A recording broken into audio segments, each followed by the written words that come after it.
Mga bossing, sa araw na ito pupunta po pala ako ng Barangay Kalumbuyan. Dahil nga po ay may bibili na akong bukag doon. Hindi ko alam kung anong tawag yan sa Tagalog eh. Dito sa amin bukag yung pangtakip ng inahing manok na may mga sisiyo. Dito po pala ako ngayon sa may sitio Taisikan, Barangay Tayawan. Ito po mga bossing, dito sa daan na ito papunta itong Barangay Tayawan. Tapos pagdating ko ng Barangay Tayawan, palusong ako doon papuntang Kaninihay. Yan yung bundok na yan, hindi ko alam kung ano tawag dyan. Baka mambunot siguro yan. At yung Bao-Bao Peak, yan yung area na yan, overlooking area, at sumikat po yan sa social media, overlooking. Tapos dyan po ako dadaan, alert doon, dyan yung medyo mababa na part. Tapos sa likod ng bundok na yan mga bossing, doon sa baba, yan na po yung Barangay Kalumbuyan dyan. So dyan po ako pupunta, nandun na po yung ating katransaksyon ngayon sa bukag. Pagkatapos doon naman po ako dadaan, Balaw-Balawan papuntang Bayawan City. Kukuha ako ng budget para po sa mga nagtatrabaho sa kampo. Sahod po nila ngayon dahil araw ngayon ng Sabado. Tapos papunta na naman ako ng Barangay Banga. Crossing, akyat na naman po ako dito papunta sa amin. Ang bahay namin nandyan lang po sa unahan. So dito na. Kasama ko po ngayon ang aking Hall of Fame na King Skygo. At yan, bulag na yan. Kasi natumba po yung katuwang ko sa trabaho at wala na, hindi ko na nabilhan. So ayan pa yung isa. Okay, thank you so much mga bossing. At let's go. Mga bossing, nag-stop over po muna ako dito 2 years ago. Hindi pa po ganito yung itsura dito. Ngayon, ano na, na-develop na. Diyan sa unahan, Barangay Tayawan. Tahimik po dito mga bossing. Malayo sa stress. Hagom din ni Dre. Ako yung pumuntahan na si bossing. Hagom din ni si Ding area.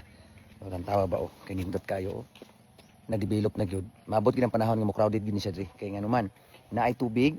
So, naay tubig. Unya, nindot kayo mag-negosyo kay layo kag silingan ba. Mga manok, baboy nga na. Tapos, sige, may ipakita ko ninyo nga nindot po ng mga view. Oh, naay gamay nga lagun oh. Naay tao diha. Para farmer gini nga area. Kay magdaro ka, diha ani mo din palunangon imong karabaw, din naay gamay talam nandre dapita. Mabuhi gid ka dinhi. So karon atong lantawon ang Mount Pamari. Mao na siya mga busing. Layo na siya. Dayon, diri na po sa may Bao-Bao Peak. Kana, wala pa po ko diha nakaadtong iriyahan na sukad po sa una. Nisikat ba na siya? Pero wala pa po ko nakaanha diha kay busy makitas pangabuhi god. Kanang iriyahan diha, Kalumbuyan na siya. Dayon, unahan pag yun, Baong, Banay-Banay. Kanadring area, wala ko nakailag kung sanay tawag din ako. Nindot biya po kayo. Tapos pagkaninduta, grabe, tahimik. Mawadaan ka kasing bitsin, mahirapan giga kay layo pa man imong bihay unon. No? So, muna yung dalan. Yan ka na. Okay, update tayo sa itinerary ng aking travel mga bossing from Sitio Dayhagan to Barangay Kalumbuyan. Doon po ako nag-flex kanina sa yung bundok na yan. Tinuro ko yung bundok na yan mga bossing. Yan po. Yan po.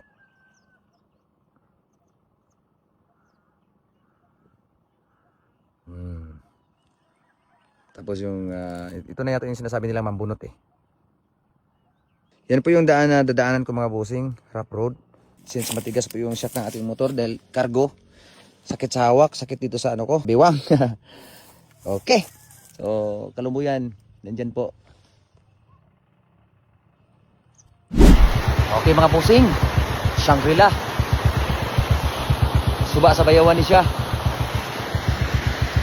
Approaching na ko Barangay Kalumbuyan. Hindot siya.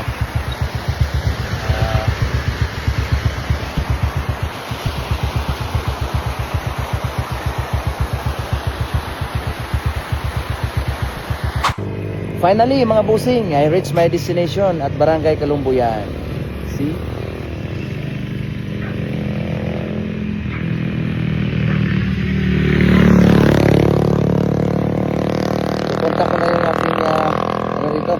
Nagbebenta ng bukag.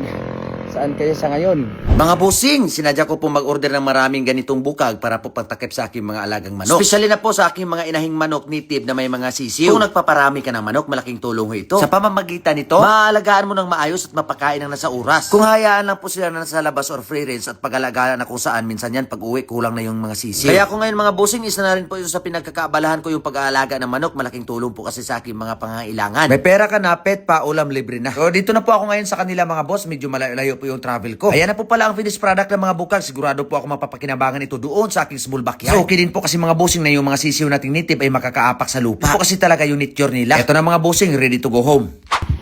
Mga bossing, update sa ating itinerary.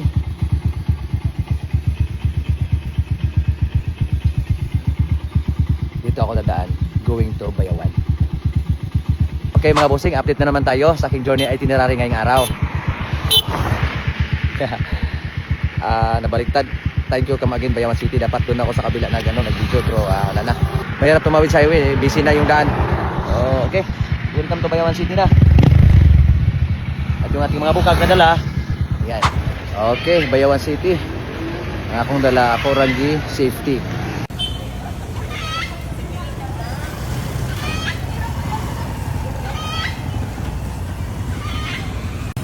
Kureta.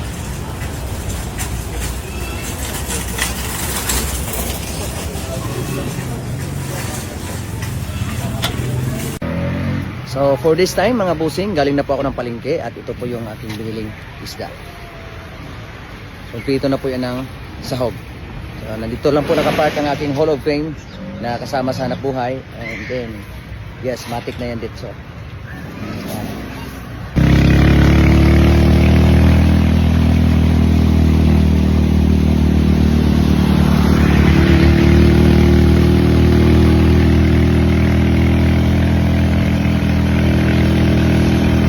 Mga bossing, sa wakas, safe and sound, dito na ako sa aking tahanan.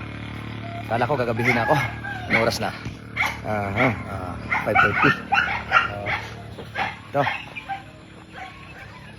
Welcome to my little farm.